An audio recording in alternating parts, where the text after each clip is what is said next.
दोस्तों, किताबें का सफ़र बहुत अच्छा चल रहा है। चैनल को आप सभी का प्यार मिल रहा है, स्नेह मिल रहा है।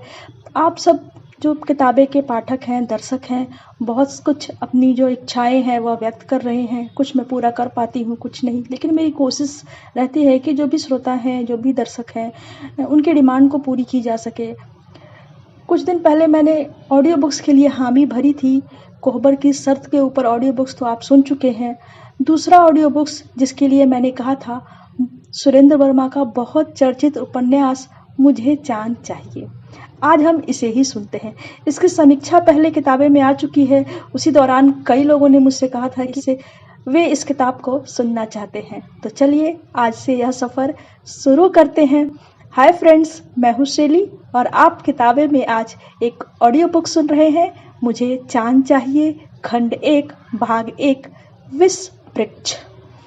यह मध्यम वर्गीय युवती वर्षा वशिष्ठ की कहानी है। अगर मिस दिव्या कात्याल उसके जीवन में न आती तो वह या तो आत्महत्या कर चुकी होती या रू रू करते 4-5 बच्चों को संभालती किसी क्लर्क की कर्कश बोसीदी जीवन संगिनी होती।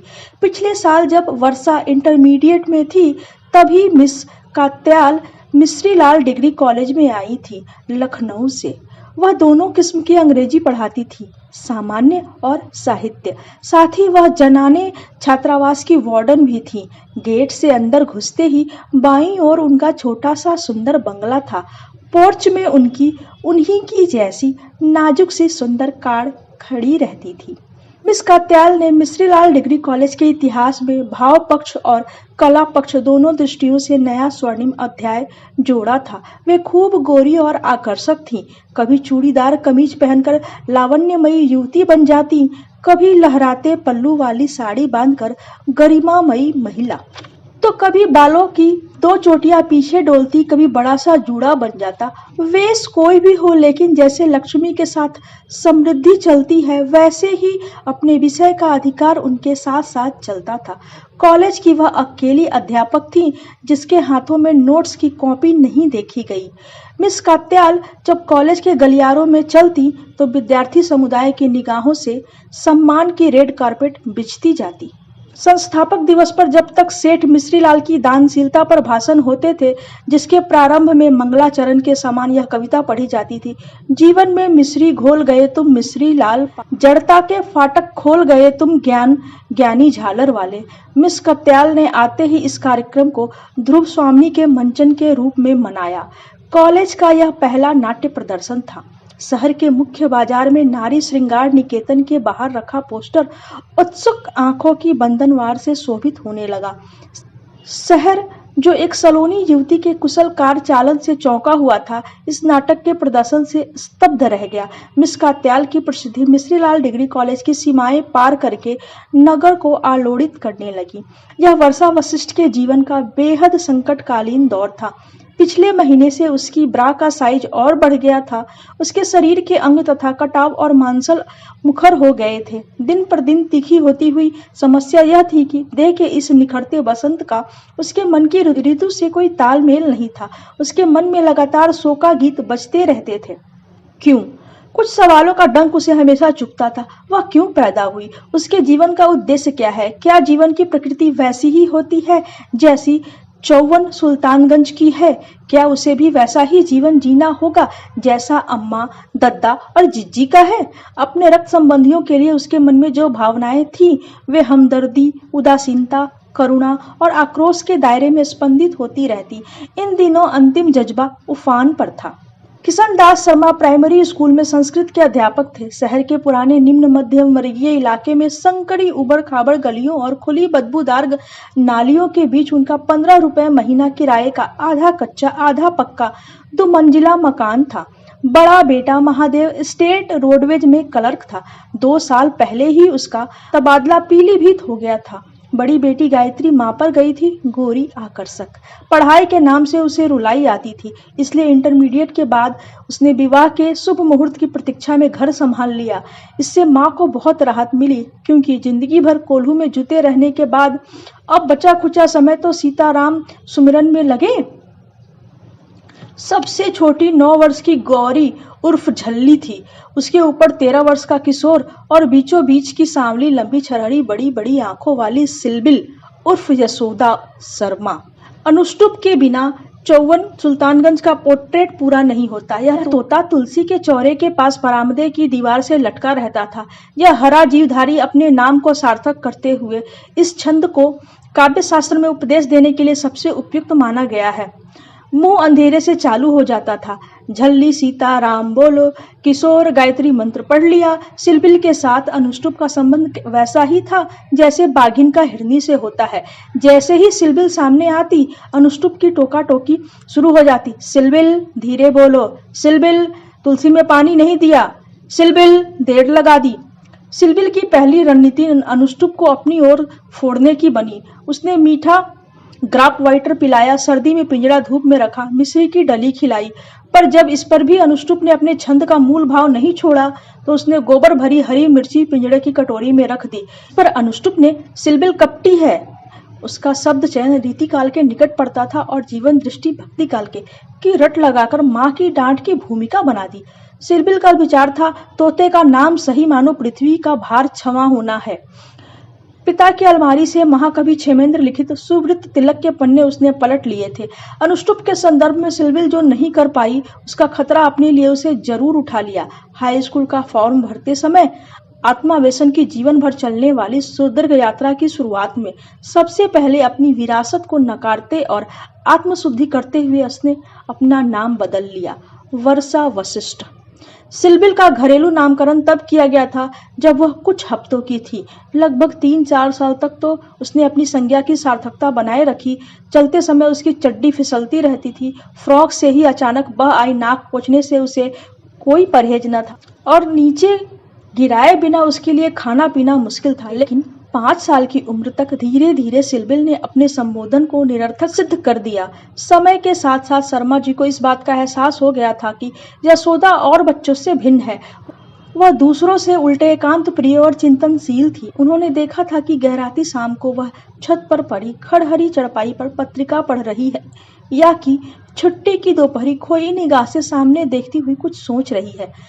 घर में शुद्ध घी की अविद्यमानता के चलते वह दूसरे बच्चों के मुकाबले बिना चूं चपड़ किए रूखी रोटी खा लेती थी और त्योहार पर नए कपड़े के लिए जिद करते हुए भी उसे नहीं पाया गया। बस ऐसे अवसरों पर उसके चेहरे पर धीरे धीरे सख्ती सी आने लगी, जो आगे चलकर घर की चार दीवारियों में घुसने पर उसकी आंखों में आ जाने वाले अस्थायी भाव में बदल गई। जब संध्या समय शर्मा जी को बाजार में मिश्रीलाल इंटर कॉलेज के अध्यापक जनार्दन राय ने बताया कि सिलबिल ने अपना नाम बदल लिया है, तो कुछ पलों के लिए शर्मा जी अवाक रह गए। उन्होंने यह तो सुना था कि फलानी लड़की घर से भाग गई, ढिकानी ने आत्महत्या कर ली, लेकिन ऐसे हादसे से वह अब तक 2-4 नहीं हुए थे। उनके वंश की 7 पीढ़ियों के इतिहास में ऐसा कभी नहीं हुआ था। जब शर्मा जी घर में घुसे तो काफी विचलित थे। उन्होंने अपना छाता आंगन से दूसरे लगे बरामदे में खुट्टी पर टांगा, चप्पलें एक कोने में उतारी, सफेद टोपी उतारकर दूसरी खुट्टी पर लटकाई। गायत्री रसोई में मसाला भून रही थी। उसकी माँ आंगन में बैठी लौकी काट रही थी। किशोर जीने की निचली सीढ़ी पर बैठा अपने जूतों पर पॉलिश कर रहा था। दद्दा, चाय पियोगे? गायत्री ने रसोई के द्वार पर आकर पूछा। इसका जवाब दिए बिना शर्मा जी ने पूछा, सिलबिल घर में है क्या? गायत्री ने माँ की ओर देखकर कहा, ऊपर है। सिलबिल, शर्मा जी ने पुकार लगाई। सिलबिल, अनुष्टुप ने दोहराया। माँ का तरकारी काटना भी रुक गया और किशोर की जूतों की पॉलिश भी। ऊपर मुंडेर से स्वर सुनाई दिया, क्या? उत्तर माँ ने दिया, दद्दा बुलाते हैं। शर्मा जी दरी पर बैठ चुके थे। उन्होंने बगल में रखा तंबाकू का डब्बा उठा लिया था। सिलबिल सहजता से नीचे आ गई। क्या है? शर्मा जी ने उसकी ओर देखा। रंगमंच की शब्दावली में यह नाटकीय समीक्षा थी। शर्मा जी को यह पता नहीं था कि आने वाले समय में सिलबिल ऐसे अनेक अवसर सुलभ करवाएगी। तुमने अपना नाम बदल लिया है? सिलबिल ने अपराध भाव से नीचे नहीं देखा। वह पूर्ववत सामने देखती रही। हाँ, उसका स्वर स्थिर था। काहे? मुझे अपना नाम पसंद नहीं था। पल भर की चुप्पी रही। अगर हाई स्कूल में नहीं बदलती तो आगे चलकर बहुत मुश्किल होती, अखबार में छपवाना पड़ता। सिलबिल ने आगे जोड़ा, वैसे ही समतल स्वर में। इस नाटकीय दृश्य के तीनों दर्शक भी अवाक थे, जैसे मंत्रबिद्ध से बाप बेटी को देखे जा रहे थे। जब शर्मा जी ने सिलबिल को पुकारा तो माँ और गायत्री के मन में आशंका आई। किशोर भी मन ही मन सिहर उठा। सिलबिल ने किया क्या है? कारण स्पष्ट होते ही आतंक तिरोहित हो गया। माँ और गायत्री ने छुटकारे की सांस ली। तुम्हारे नाम में क्या खराबी है? पिता ने कड़क स्वर में पूछा। अब हर तीसरे चौथे के नाम में शर्मा लगा होता है। मेरे क्लास में ही 7 शर्मा है और यशोदा घिसा पिटा दकियानुसी नाम। उन्होंने किया क्या था सिवाय किशन के पालने के? सिलबिल ने पिता की ओर देखते हुए पल भर का विराम दिया, फिर उपसंहार कर दिया। यशोदा शर्मा नाम में कोई सुंदरता नहीं है। कालांतर में यह उद्गार चौवन सुल्तानगंज में वैसा ही ऐतिहासिक माना गया जैसे राष्ट्रीय स्तर पे भारत छोड़ो, तुम मुझे खून दो मैं तुम्हें आजादी दूंगा और स्वतंत्रता हमारा जन्मसिद्ध अधिकार है आदि माने गए थे। माँ की समझ में बात थोड़ी सी ही आई, बस इतना भली भांति उजागर हुआ कि मुद्दा उनके अधिकार क्षेत्र से बाहर है। सिलबिल के बारीक सोच और तर्कशीलता के लिए गायत्री के मन में उसके प्रति कौतुक भरा स्नेह जागा तथा किशोर के मन में आदर भरी श्रद्धा। इस एक पल में दोनों भाई बहनों के मन में सिलबिल थोड़ा ऊंचाई पर प्रतिष्ठित हो गई। पिता ने सपने में भी नहीं सोचा था कि यह बित्ते भर की छोकरी नाम का सौंदर्य बोधीय विश्लेषण करके उनकी हथेली पर रख देगी। नाम जैसी सरलता से स्वीकृत चीजों के प्रति ऐसा नया दृष्टिकोण उन्हें तिलमिला गया। पर नाम से जाति का अता पता तो मिलना चाहिए। वशिष्ठ हमारा गोत्र है, उससे यह तो मालूम हो ही जाता है कि यह ब्राह्मण है। वैसे भी एक महान मुनि का नाम है। और वर्षा? मैंने तुम्हारी अलमारी से ऋतु संहार लेकर पढ़ी थी। 6 ऋतुओं में मुझे सबसे अच्छी वर्षा लगी। एक पल का विराम देकर उसने उदाहरण प्रस्तुत कर दिया।